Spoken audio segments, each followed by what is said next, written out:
39번 같이 한번 볼게요. 39번에서는 삽입 문제가 출제가 됩니다. 여기서부터가 본격적으로 전통적인 형태의 고난도 문제들인데 우리가 흔히 얘기하는 고난도 문제 3개 있다. 뭐 있다고 했죠? 빈칸, 순서, 삽입 문제들이 있었습니다. 보통 빈순삽이라고 많이 부르죠. 여기서 몇 개 추가된다고 하면 추론 문제까지 해서 빈순삽, 추까지가 보통 고난도 유형이라고 꼽히는데 지금 여기서는 삽입 문제가 출제가 된 겁니다. 흔히 38, 39번에서 출제되는 삽입 문제가 출제가 됐고 순서 문제 같은 경우에는 뭐 36, 37번에서 출제가 되고요. 빈칸 문제 같은 경우에는 31에서 34번까지 출제가 되죠. 추론 문제는 21번에서 출제가 되고요.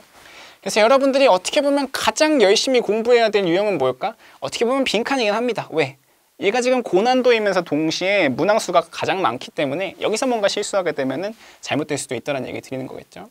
그리고 또 전략적으로 생각해 볼 수 있는 부분도 있는데 이 추론 문제는 빼놓고 빈순삽 해봤자 이게 총 몇 점일까요? 빈칸 문제에서 2점, 2점, 3점, 3점 하면 10점이고 삽입 문제에서 2점, 3점 하면 5점이고 순서 문제에서 2점, 3점 하면 또 5점입니다. 그럼 얘네 다 틀려도 2등급 받을 수 있는 거예요.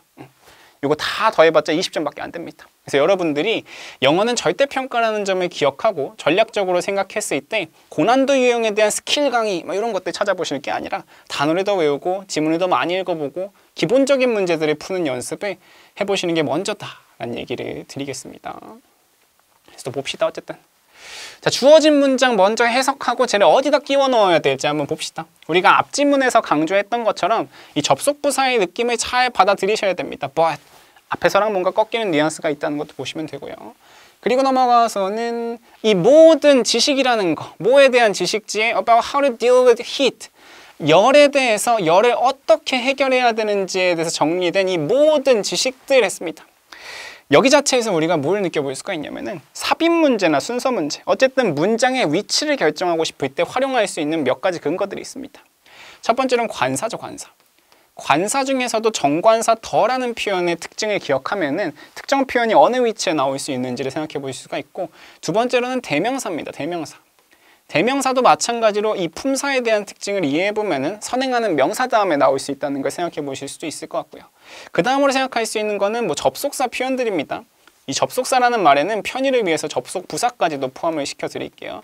예를 들면 저 but이라는 표현 같은 것들이 나왔을 때 문장의 위치를 어떻게 결정할지 또 생각을 해보시면 되고, 한 가지 더 추가를 해드리자고 하면 이 패러프레이즈입니다. 패러프레이즈. 여기서 말하는 패러프레이즈라는 거는 앞에서 사용했던 영어 표현을 그거랑 형태만 다른 어떤 단어로 바꿔준다는 거죠. 영어에서 Daniel 하지 않습니다. 앞에서 Daniel 했으면 he, the teacher, the man 계속 바꿔주는 거죠. 왜? 그게 잘 쓴 글이니까. 영어에서는 기본적으로 패러프레이즈를 원칙으로 하고 있고, 이 바뀌어있는 형태를 짐작해서 문장의 순서까지도 결정할 수가 있는 겁니다. 여긴 더 많은 개념들이 포함될 수가 있는 거고요. 이런 얘기를 왜 드렸냐면 여기서 패러프레이즈가 하나 느껴집니다. 이 모든 지식들이라고 일컬어버렸어. 그럼 앞에서 뭐가 나와야 돼? 그 모든 지식들에 대한 얘기가 나와야 되지 않겠습니까? 그렇죠? 지식에 대한 얘기가 한번 다 나온 다음에 꺾이는 포인트에서 이 문장이 나온다고 생각하시면 될 것 같습니다. but이라는 것까지 활용해서. 그래서 열이라는 걸 처리하는 거에 있어서 이 모든 지식들, accumulated over centuries of practical experience, 엄청나게 실용적인 어떤 경험들을 수세기 동안 축적해 왔는데 이 모든 지식들이 어떻대? 너무 자주 무시되곤 한다라고 합니다. 너무 자주 무시되곤 한다. 그래서 여기서 뉘앙스를 하나 또 짐작해 볼 수 있는 거는, 그러나 너무 자주 무시되곤 한다. 이 앞에서는 무슨 얘기를 할까? 필자가 이거 되게 중요한 건데 이런 얘기를 하겠죠. 중요한 건데. 요거 이렇게 중요한 거예요. but 근데 너무 무시를 많이 당해. 이런 뉘앙스로 우리가 but이라는 표현까지 활용해서 문장 위치를 결정할 수 있을 것 같아. 이 문장 기준으로 앞에선 뭐가 나와야 된다고? 열을 처리하는 모든 지혜나 방법 같은 것들이 언급이 되고, 필자가 그런 것들에 대해서 중요하다는 언급을 하고 있어야 됩니다. 근데 어느 포인트에서 갑자기 사람들이 이걸 너무 많이 무시해요, 잘못됐어요 하고 지문이 마무리가 돼야 되겠죠. 요 정도로 짐작하고 읽으면은 문제 고를 수 있다. 처음부터 보겠습니다. 그래서 the rise입니다. rise는 오르다니까 명사로 쓰일 때 출현 정도 하시면 돼요. 출현. 그래서 에어컨이라는 게 출현했다라고 합니다. 에어컨이라는 거의 출현이 뭐를 가속화시켰냐면은 sealed boxes 하면은 마치 밀봉된 박스 같은 건물들을 엄청나게 많이 만들어냈다라고 합니다. 에어컨이 있으니까 굳이 막 뚫린 형태로 만들 필요가 없는 거겠죠. 그리고 그 빌딩에 유일한 어떤 배출구, 뭐 그런 것들은 전부 다 뭐를 통해서만 이루어졌냐면은 에어컨에 있었던 필터, 를 통해서만 에어가 이렇게 흘렀다가 저렇게 흘렀다가 된다는 겁니다. 왜? 이렇게 밀봉된 상태에서 에어컨 가지고만 공기 온도를 조절을 하니까 그렇다는 의미를 얘기하는 거겠죠. 여기서 얘기하는 건 뭐 현대에 에어컨이 등장하고 나서 보이는 건물들의 특징 정도로 생각하시면 될 것 같고, 그리고 나서 넘어갔을 때 이제 필자의 의견이 나옵니다. 필자의 의견.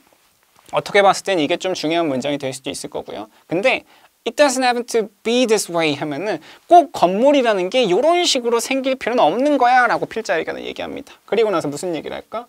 그리고 나서는 Look at any old building in hot climate, whether it's Sicily나 뭐 마라케시나 테헤란 같은 거를 본다라고 하면은 뭐 시칠리아, 어딘지 모르겠습니다. 테헤란, 아무튼 이런 것들이든 어디든지 상관없이 이 뜨거운 나라에 있는 오래된 빌딩을 한번 생각해봐 했죠. 여기서 이 뜬금없는 오래된 빌딩이란 얘기가 뭔가 예시로서 등장할 걸 생각하고 읽어보시면 되고요. 얘네들이 어떤 모습이었는데 적어도 얘는 에어컨은 없겠죠. 에어컨이 없으니까 열 처리하는 방법에 대해서 나오겠다 정도도 짐작하고 읽어보시면 좋은 겁니다. 그리고 얘네들이 막 중요하다는 얘기하다가 그러나 얘네가 너무 무시당하고 있어요 이 얘기가 들어갈 때쯤에 정답이 되면 되는 거겠죠. 그래서 1번 다음 문장 보면은 건축가들은 이해하고 있었습니다. 과거 시제가 쓰인 거 보니까 여기서의 건축가는 저 당시에 이 건물을 지었던 건축가들 얘기가 되는 거겠죠. 얘네들은 뭐의 중요성을 알고 있었대? 뭐 음영, 그림자나 에어플로우, 뭐라 그러나요? 공기 흐름 같은 거나 색깔, 밝은 색깔 이런 것들이 얼마나 중요한지 그 당시 애들은 알고 있었다 하시면 되고요. 그리고 나서는 아직까지 계속 좋은 얘기하고 있으니까 일단 1번은 안 되는 겁니다.